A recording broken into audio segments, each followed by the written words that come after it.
Здравейте хора, днес ще ви покажа трите ми кучета.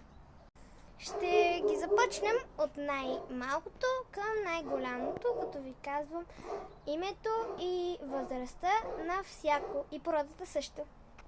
Това е Арчи, който много наскоро си взехме. Той е третото ми куче. Името, както вече казах, е Арчи. Той е на 2 месеца и мисля, че е 1 ден. 2 месеца и 1 ден. И е порода пинчер. Много е сладък, нали? Пинчерите по принцип си остават дребнички. Ако някой не знае каква порода е това. Той е най-дребното ми куче като цяло. Това е Бела, която е златна куче и в преносно, и в пряко значение. Тя е Голден ретривър и е много послушна. Бела, ела тук, момиче. Седни сега. Покажи. Да, лапичка.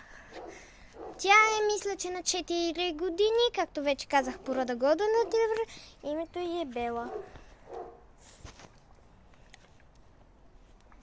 Ето го и най-големият.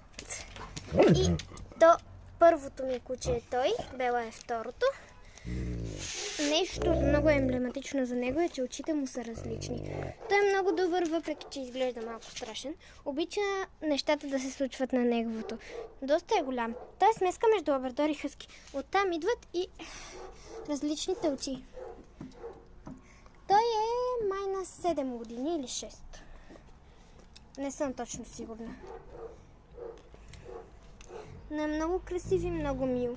Той дори е по-внимателен с Арчи, отколкото Бела е внимателна с него. Арчинка! Арчи, чак, ето там малко ми е разхвърлено тук.